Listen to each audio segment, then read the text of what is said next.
Carpenter for their introduction. I am really grateful to know you and grateful for your leadership. I want to recognize Miss Ingrid Alexander, for she is a person who has kept me abreast to everything that's going on. So thank you, Miss Alexander. Thank you for your work. I think she's back there. Maybe I should keep this on here because maybe it's a little better instead of me holding it. Okay, all right. But I'm grateful for her and to Mayor Atkins, to officials of the town of Mooresville, to all staff, to all members of this community. I am certainly grateful and thankful to be here on this morning. I give thanks for being able to experience your children. Could we hear it for the children? Yes. The children are throughout this space, and I want to applaud all parents and guardians for having your children in a space like this on today. Congratulations to all of your parents. I'm grateful that my mom is here and that my aunt is here and that Reverend Smith, a friend of mine, is here. I'm so grateful for them traveling the distance. And so, it is your birthday, Mooresville. 150 years. So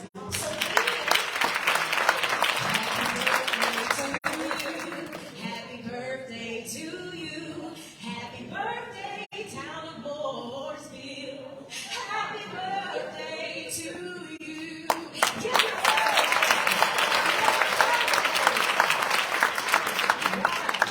I think I'm going to leave this thing right here. I think, we preachers, sometimes we like to hold the microphone. But I'm going to try it this way and we'll see how it goes. No, I'm going to do it. I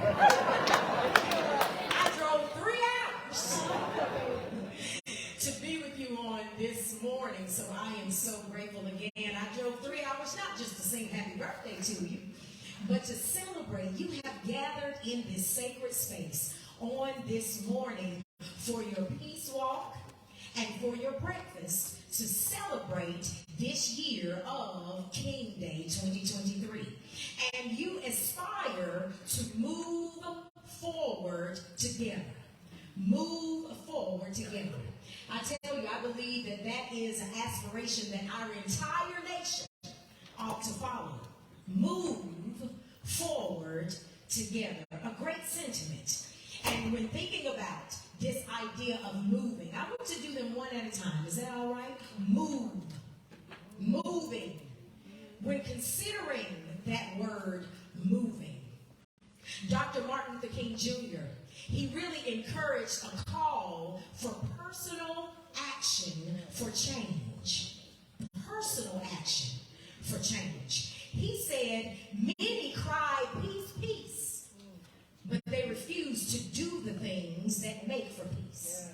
So today, the relevant question is, are you prepared to do something for the sake of peace of our nation? Moving in the right direction for peace. It is a personal choice that each of us must make. It is a personal idea that we must instill in our children. You see, I believe that in 2023, many people want a movement, but not many want to actually move. The fact of the matter is, before we can move together, each of us must commit to personal action towards what is right.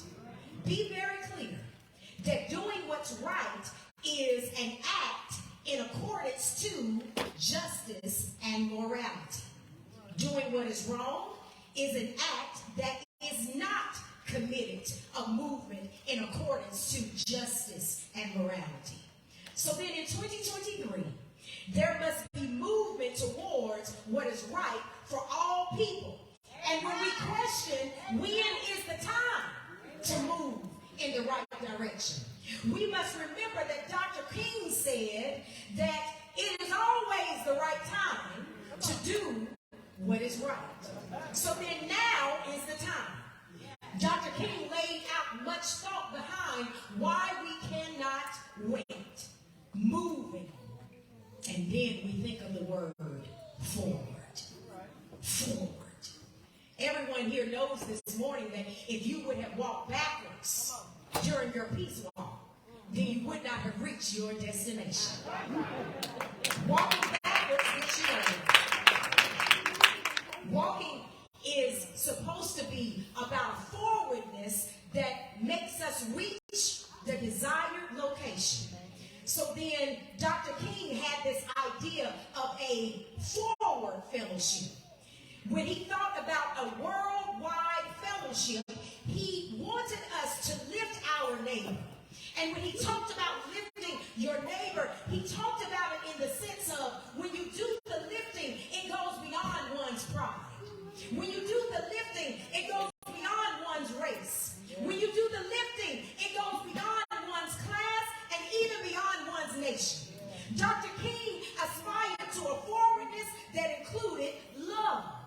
And when he spoke of love, he was speaking of that force which is great in all religion, that force that has been seen as the supreme unifying principle of life. He said, love is the key. Not only is it a key, you see, because you can keep a key in your pocket and not use it to open the door. So not only is love a key, but love is a tool. It is the key that opens and unlocks the door which leads to ultimate reality. He said that this Hindu, Muslim, Jewish, Christian, Buddhist belief about ultimate reality is beautifully summed up in the first epistle of St. John. Beloved, let us love one another, for love is of God. And everyone that loveth is born of God and knoweth God. He that loveth not knoweth not God, because God is love. So then more is given. As you move forward, this thought of forwardness, it's a spirit of love that must accompany this thought. Love must become the order of the day. Anything less would cause you to walk backwards and never reaching your destination. Moving forward. And then you aspire to togetherness. When thinking about togetherness, Dr. King declared that all men are interdependent. This is what Dr. King had to say. He said that we are everlasting debtors to known and unknown men and women. When we rise in the morning, we go into the bathroom where we reach for a sponge that has been created for us by a European. He said then at the table, when we drink our coffee, that coffee is provided for us by a South African. If you choose tea, by a Chinese. If you choose cocoa, by a West African. Before we leave for our jobs, Dr. King said we are already beholden to more than half of the world. So he said in a real sense, we are indeed interrelated. The agony of the poor impoverishes the rich. The betterment of the poor enriches the rich. For we are inevitably our brother's keeper, because we are our brother's brother. Whatever affects one directly affects all indirectly. So then again, all people are interdependent. There's an African philosophy called Ubuntu. Ubuntu simply means that I am because we are. So then this means that our thoughts, this means that our plans and our dreams for America must include the need for better jobs for all, higher wages for all, decent housing for all, quality education for all. We must carry this universal message of hope in our hearts, not to seek annihilation of our opponents, but to convert them. For our brothers and sisters, some of them could not be here today, but then there were those who chose not to be here. But we have to be sure that we don't annihilate them, but we spark that hope that lies within every human person. You see, I have that hope today because my great-grandmother, by the name of Daisy Taylor, right there in Winston-Salem, North Carolina, born in Mocksville. You see, my great-grandmother was what we call a mammy. You see, she took care of children, but not just any children. My great-grandmother took care of Dr. Gray's children, a white man whom you may know today, who when you see plastered on a building called Bowman Gray School of Medicine, my great-grandmother took care of those children. And just like the woman that we saw in the video, she said that she got $50. My great-grandmother received nothing, but she had hope. She carried hope in her heart when she had to take care of little white children and she had to neglect her own little black child. She carried hope in her heart when her husband, who was a Baptist preacher, would get up and speak about the love of Jesus Christ, but not always see that love in the eyes of his fellow man. She carried that hope in her heart when she had to cry at night because of pains for not being judged by the content of her character, but because of the color of her skin. She carried hope in her heart because she got down on her knees and she prayed for a future generation, a generation of her great-granddaughter who stands here before you today, a woman who went to school, who earned her PhD, and who stands to liberate all people. She had hope. She was on her knees praying, and she prayed for us even in 2023, so that we can be somewhere like Morrisville, North Carolina, together bonded in love, together bonded in peace, and together bonded in unity. So we ought not ever forget those who have come before us, because while they were on their knees, they stood up and they did something. And so then today we stand on their shoulders. But remember that you ought not just stand on their shoulders. You ought to get down and do something. I'm hopeful today because the town of Morrisville has vision. I'm hopeful today because the town of Morrisville has clarity. I'm hopeful today because I believe that love is going to have the last word.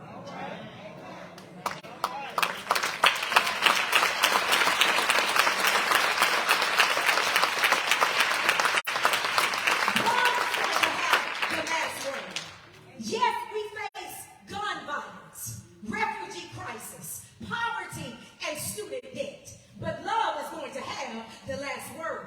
We face hunger and food insecurity, lack of access to health care, wealth inequality, and immigration differences. But love is going to have the last word. We face violence against the LGBTQAI plus people, that community, and we face racial injustice, book banning in our schools for our children, inflation, but love is going to have the last word. We face income inequality. We face environmental injustice, racism, and child abuse and neglect, but love is going to have the last word. We face mental health stigma, fights for our reproductive rights, housing problems, and sexism, but love is going to have the last word. We face unemployment, underemployment, gender inequality, and stigma, but love is going to have the last word. Morrisville, love will have the last word when you and when I take personal responsibility to walk alongside those who suffer these and other social issues. It may not be you directly, but it affects you indirectly. You see, the same way you walked this morning, you must keep on walking. And some people did not walk. Right here, that's me, because I need to make sure. Some of us did not walk, but when you're walking figuratively, you have to be sure that you walk in the right direction. The same way you walked this morning, in remembrance of the moral leader of our nation, Dr. Martin Luther King Jr., you must consider yourself one who will continue to keep walking. You have to keep walking because these issues still exist. And don't say that it was in existence when my great-grandparents and great-great-grandparents were doing it, so I may as well do nothing. No, you walk and you make sure you vote. You walk and you